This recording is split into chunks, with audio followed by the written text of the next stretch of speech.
한 주간 모두 평안하셨습니까? 9월이 시작되었습니다.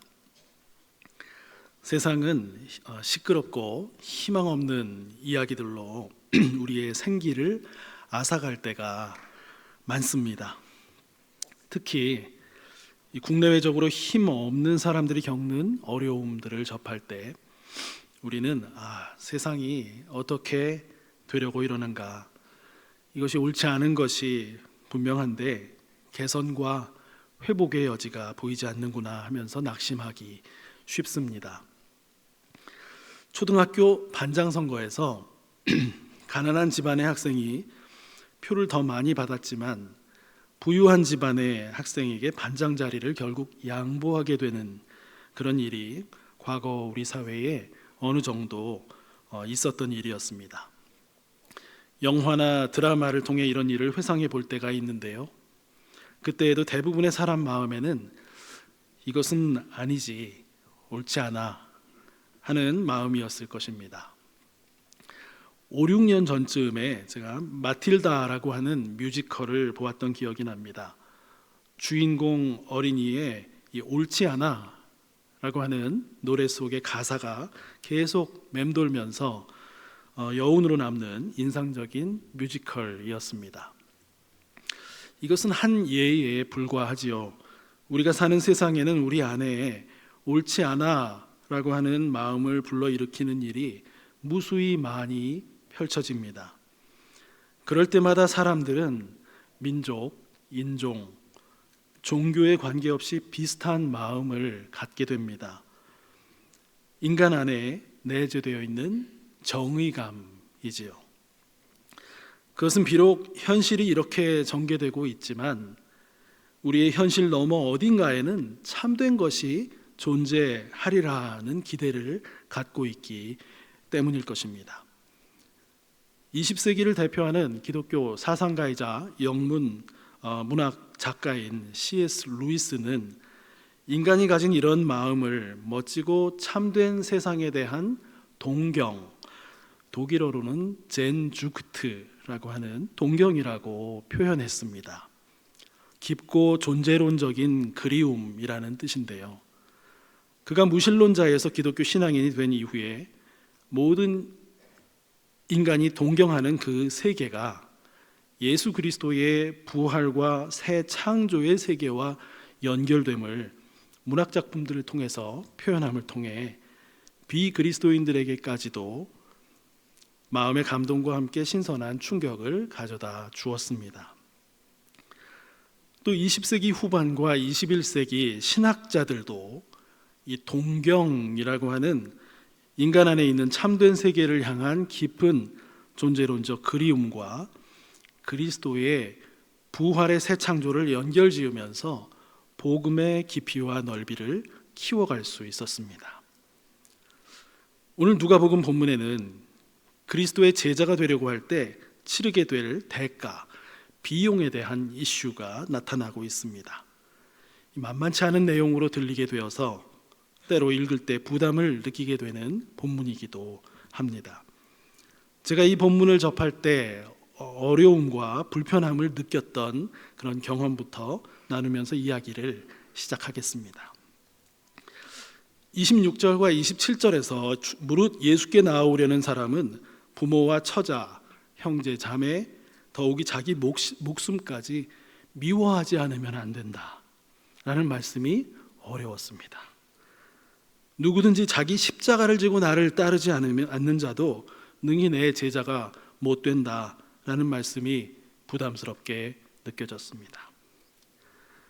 예수님의 이야기 속에서 복된 소식을 경험하며 즐겁게 신앙생활을 하고자 하는데 예수님께 나아가기 위해서는 이런 커다란 두 걸림돌들을 넘어서야 한다라고 하는 메시지로 들렸던 것입니다. 이런 성경 본문을 만나면 그래서 슬쩍 넘어가곤 했습니다. 여러분은 어떠셨나요? 오늘 본문 바로 앞에서 예수님은 어느 한 바리새인의 초대를 받고 식사하는 자리에서, 그러니까 아마도 한 10명에서 20명 안쪽에 소수가 모여있는 자리가 아닐까 짐작해 봅니다. 그 소수의 사람들에게 큰 잔치의 비유를 말씀하십니다. 하나님 나라의 종말론적 잔치의 비유이지요. 핵심은 누구든지 그 잔치에 다 초대받고 있다라고 하는 것인데요. 모든 사람을 하나님 나라의 잔치에 참여케 하시고자 하시는 하나님의 따뜻한 사랑을 느낄 수가 있습니다. 비유에서 처음에 초대받은 대부분의 사람은 현실적인 이유를 대며 그 초대를 거절합니다. 밭을 샀기 때문에 구입한 소 5결이 10마리를 시험해 봐야 하기 때문에 장가 들었으므로 지금은 못 가겠다고 초대를 거절합니다. 그러자 집주인은 노하여 가난한 자들, 몸 불편한 자들, 맹인과 저는 자들을 부르고 그래도 여전히 빈자리를 위해서 길과 산 울타리 밖으로까지 나아가 누구든지 강권하여 내 집을 채우라 이렇게 이야기합니다. 그리고 예수님께서는 세상 일에 우선순위가 있어서 처음 초대에 거절했던 사람들은 주인의 잔치를 맛보지 못하리라고 하시며 이 비유를 설명해 주십니다. 그리고 오늘 본문에서는 장면이 바뀌어서 예수님은 이제 수많은 무리와 함께 걸으면서 그들에게 말씀하십니다. 진정으로 예수님을 따라가기 위한 삶의 태도에 대해 말씀하시는데요. 아마도 많은 사람은 제자의 길을 이해하지 못하거나 또 현실적 문제 다루기에 급급한 삶을 이유로 제자 되는 길을 저버리지 않았을까 짐작해 봅니다. 예수님이 말씀하신 제자 되는 길을 문자적으로 이해해 보면 현실을 살아가는 데 있어서 매력적이지 못할 뿐만 아니라 효용성이 전혀 없어 보이고 어리석어 보이기 때문입니다. 26절과 27절에서 부담이 되는 그 제자도의 조건을 잠시 살펴보겠습니다. 예수님을 따르려면 가족을 미워해야 한다고 합니다.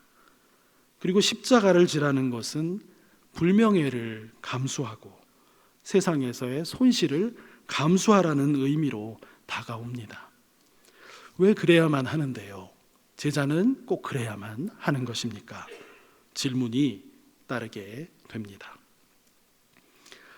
그리스도께서는 세상의 부조리한 현실을 옳게 다시 세우시기 위하여, 즉 새 창조 세계를 이루기 위해 오셨고 그 일을 당신의 고통스러운 십자가와 승리의 부활로 이루셨습니다. 그리스도께서는 이제 그분이 이루어 놓으신 그 참된 현실로 우리를 누구나 차별 없이 초대하고 계신다는 것이 오늘 본문과 또 신약성경 전반에 내재해 있는 복음의 메시지입니다. 그러나 오늘 본문은 이러한 그리스도의 초대가 누구에게나 열려 있지만 아무렇게나 건성으로 들어가게 되는 것, 초대가 아니라는 것을 분명히 하고 있습니다. 이미 말씀드린 26절과 27절에 더해서 마지막 절에서는 누구든지 자기 모든 소유를 버리지 아니하면 능히 내 제자가 되지 못하리라 말씀하십니다. 어쩌면 더 가혹하게 들리는 말씀입니다. 이런 좋은 나라에 초대하시면서 예수님께서 정말 우리에게 부모와 처자, 가족, 친지와 친구, 형제, 자매, 거기에다 자기 목숨마저 미워하고 증오해야 한다고 말씀하신 것일까요? 전혀 그렇지 않지요. 예수님께서는 여러 다른 곳에서 부모를 공경하는 기본 자세를 말씀하시기도 했고 스스로도 그렇게 사셨으며 형제를 사랑하고 자기 자신을 사랑하는 것의 소중함을 누구보다도 더 강조하여 말씀하셨습니다. 그러므로 이 말씀의 의미는 예수님께서 초대하시는 그 나라의 가치가 너무나 놀랍기에 부모와 처자, 가족과 친구, 형제, 자매, 자기 목숨마저도 그것보다는 다음 순위로 놓아야 할 정도임을 강조하신 것으로 보아야 합니다. 즉 하나님 나라의 잔치, 그리스도께서 가져오신 새 창조의 세계의 가치가 너무나 놀랍기에 현실의 모든 중요한 것들조차 그 다음 순위에 둘만하다라는 말씀입니다. 그리고 그것이 그리스도의 제자가 취하게 되는 삶의 방식임을 강조하십니다. 이것은 부당한 요구가 아닙니다. 새 창조 세계의 진정한 현실을 조금이라도 맛보고 경험한다면 수긍이 가고 동의가 되기 시작합니다. 기꺼이 그러한 목적과 방향을 인생의 최우선적 삶의 태도로 하면서 다른 모든 현실의 가치들의 순위를 그 다음으로 재배치하게 하며 살아가게 합니다. 이 우선순위의 재배치라고 하는 제자도의 삶의 방식은 하나님 나라의 가치를 진정으로 이해하고 경험할 때 자발적으로 취하게 되는 라이프 스타일입니다. 이것은 지속적으로 훈련되어 가고 연단되어 가야 할 라이프 스타일이고 그것은 또한 제자도의 대가이기도 합니다. 세상의 온갖 모순 속에서 다툼과 갈등, 싸움과 경쟁, 비참과 풍요의 이 공존 속에서 압제받음과 압제가함의 공존 속에서 우리는 이 모순의 해결을, 조화와 화해를, 자연스러움을, 평화와 정의와 아름다움을 그리워합니다. 왜 그럴까요? 성경은 참 사랑의 하나님이 우리를 지으셨기 때문이라고 말씀합니다. 그 사랑과 반대로 우리가 살아가면서 매일 경험하는 이 부조리의 현실은 하나님을 떠나 살고 있는 우리 모두의 현 주소를 여실히 보여주고 있는 것입니다. 이 모든 왜곡되고 어그러진 창조 세계를 새롭게 하고 올바로 세워놓기 위해 그리스도께서 오셨고 십자가와 부활을 통해 하나님 나라를 이루어 주셨습니다. 이 나라는 우리 모두가 마음속으로 동경하는 그 모습이 종말론적 현실로 이루어진 나라입니다. 이 나라는 이미 이루어진 현실이며 우리가 미래에 마주하게 될 현실이면서 오늘 현재로 앞당겨 경험하며 살 수 있는 영적 현실의 나라입니다. 마태복음에서 예수님은 밭에 감추인 보물의 비유와 진주상인의 비유를 통해서 현실에서 가진 소유란 소유를 다 팔아 산다라고 해도 사실상 비교가 안 되는 이익을 선택하게 되는 것이 바로 그 나라라고 말씀하십니다. 사도 바울은 그리스도께서 가져오신 그 나라, 그리스도 그분 자체를 아는 지식이 가장 고상하다고 말하면서 자신이 배우고 얻고 소유했던 모든 것을 다 해로 여긴다고, 그리스도와 그 나라에 비하면 마치 배설물과 같다고 그 둘의 가치를 비교합니다. 그 나라, 어떤 나라입니까? 참된 정의와 평화와 사랑과 아름다움과 진리가 매일 마주하는 문화와 공기가 되고 그 중심에 창조와 구원의 인격적 하나님이 계셔서 우리 모두와 인격적 사귐이 놀랍게 일어나는 나라. C.S. 루이스가 동경 젠주크트라고 표현하며 바라보았던 나라, 요한계시록 마지막 장인 22장에서 묘사해주는 새롭게 된 창조세계 하나님 나라입니다. 오늘 본문에서 예수님은 그리스도 자신과 그 나라의 가치를 계산해 보면 알겠지만 현실적으로 중요한 모든 것들이 그 다음 순위로 매겨질 만큼 놀라운 가치임을 자신 있게 말씀하시는 듯합니다. 예수님의 말씀에는 자신감이 넘쳐납니다. 이미 그 나라를 가져오셨고 아시는 분이시기에 그렇습니다. 예수님은 두 가지 비유를 드시며 그것을 계산해 보라고 하십니다. 28절부터 32절에 이 망대를 세우려는 사람, 개인용이나 공공 건축물을 지으려는 사람 혹은 국가급 건축 프로젝트를 수행하려는 사람은 어느 누구나 비용부터 따져보지 않겠느냐고 물으십니다. 그렇게 하지 않고 시작했다가 기초만 쌓고 목적을 이루지 못하면 비웃음과 조롱을 사게 될 뿐 아니냐고 물으십니다. 또 어떤 왕이 다른 왕과 싸우러 나아갈 때, 장수가 장수와 맞서러 나아갈 때 먼저 앉아서 잘 계산해 보아야 대적할 방도를 택할 수 있지 않느냐 물으십니다. 1만 명을 가지고 있는데 적군이 2만이면 어떤 방식으로 가능할지 가늠해보고 계산해 본 후에 안 될 성 싶으면 사신을 보내어 화친을 청해야 할 것이라 말씀하십니다. 건축물의 완성이라는 목적과 전쟁의 승리라는 목적이 있다면 감정을 앞세우지 말고 거기에 이르는 과정의 대가와 방법을 그 목적의 가치와 함께 숙고하고 계산해 봐야 한다는 것입니다.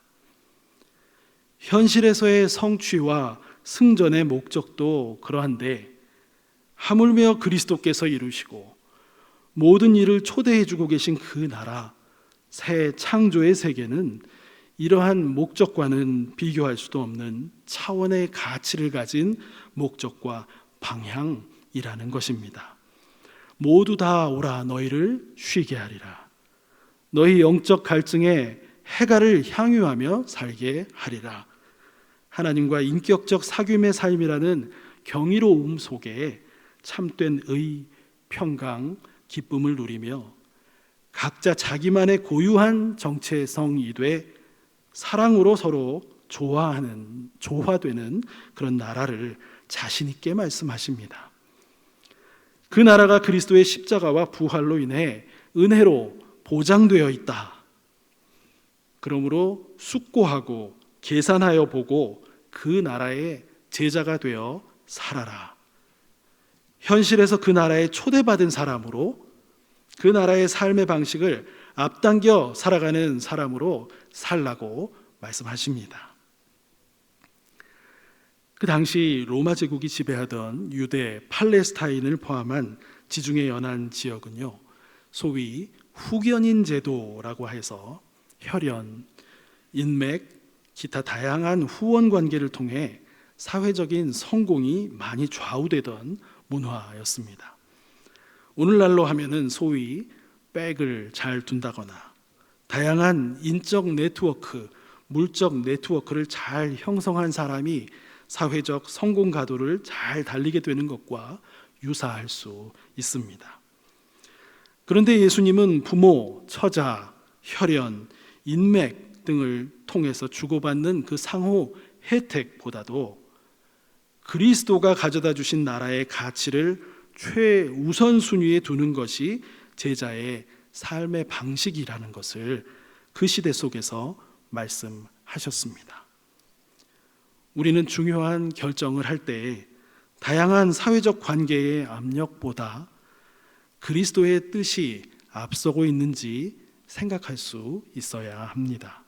완벽할 수는 없더라도 언제나 마음 중심의 방향을 그리스도의 나라에 두며 현실을 살아가는 것이 제자의 길이라는 말씀입니다. 그런 선택은 불명예스러운 일을 당하게도 하고요, 속된 말로 험한 꼴도 당할 수 있습니다. 무시당하고 조롱받게도 됩니다. 경제적 손실도 자연스럽게 따라올 수도 있습니다. 그러나 동시에 그러한 삶의 태도와 행동 방식은 그리스도께서 이루신 부활의 새 창조 세계라고 하는 목적과 방향에 대한 전면적 충실의 표지가 됩니다.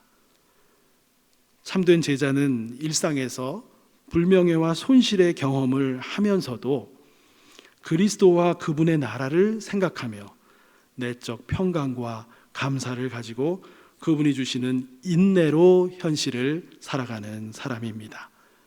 작은 십자가를 지며 사는 사람입니다. 소소한 정직을 실천하고 작은 의로운 행동을 실천하고 작은 사랑의 선택을 하는 것, 편법을 거부하고 약자의 편에 서며 침묵 대신 진실을 말할 수 있는 결단도 그리스도의 제자가 보여주는 한 특징이 됩니다. 오늘 본문 마지막 절인 33절에서 자기의 모든 소유를 버리지 아니하면 능히 내 제자가 되지 못한다라고 하신 것이 모든 것을 다 포기하고 빈손으로 살라고 하신 것이 아닙니다. 우리가 가진 모든 소유의 주권을 하나님께 돌리라는 것입니다. 다 하나님께로부터 온 것임을 인정하라는 것입니다. 지적, 물적, 인적 소유, 그 어떤 것도 하나님으로부터 오지 않은 것이 하나도 없음을 인정하라는 것입니다. 사랑하는 여러분, 우리는 오늘 본문의 말씀을 혹여라도 반가정주의 혹은 금욕주의, 무소유 이데올로기와 같은 것으로 이해해서 삶의 태도를 그러한 방향으로 가져가면 안 됩니다. 본문에 대한 오해입니다. 오히려 우리는 그리스도께서 값진 희생을 통해 이미 이루셨고 이제 세상 모두를 초대하고 계신 그 나라를 은혜로 받고 부활과 새 창조의 세계에 참된 가치를 깊이 인식하고 내면화하는 일에 힘써야 합니다. 이러한 인식과 내면화는 신구약 성경의 핵심적인 말씀들을 통해 도움을 받을 수 있습니다. 성령께서 도우십니다. 그러므로 그리스도의 제자로 살려 할 때는 성경을 잘 배우고 이해해 가려는 노력도 필요한 것입니다. 모든 사람이 동경하는 그 나라의 참된 실체가 그리스도의 십자가와 부활로 우리의 현재 삶에 이미 들어와 있음을 인정하고 말씀과 기도 속에서 성령님의 인도하심에 따라 그 나라의 방식에 어울리는 일들에 함께 참여해가는 우리들이 되어야 하겠습니다. 계산하면 할수록 선명해지는 이 그리스도의 가치를 떠올려 보면 그분은 우리 모두의 가장 귀한 보화요 상급이심을 알 수 있습니다. 그분과 함께함이 영원하리라고 하는 이 은혜로운 약속의 말씀을 우리 안에 되새기면서 조용한 마음의 결단이 있으시기를 바랍니다.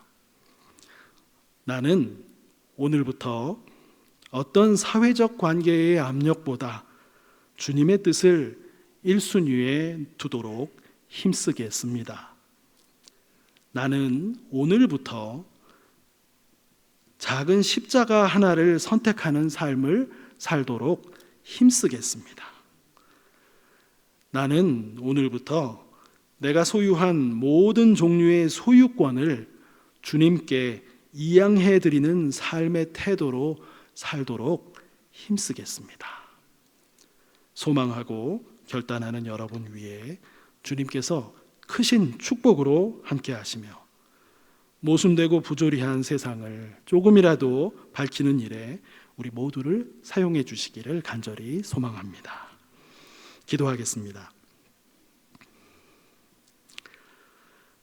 하나님, 그리스도께서 값진 희생으로 이루어 주신 새 창조의 세계의 가치를 더욱 잘 깨닫게 해 주시기를 원합니다. 그리하여 현실에서 그리스도의 제자로 기꺼이 대가를 치르며 살 수 있는 저희들이 되도록 인도하여 주옵소서. 작은 불명예와 세상적 손실도 주님을 생각하며 기꺼이 감당할 수 있는 믿음과 용기의 제자로 저희를 세워 주옵소서. 감사드리며 예수님의 이름으로 기도드립니다. 아멘.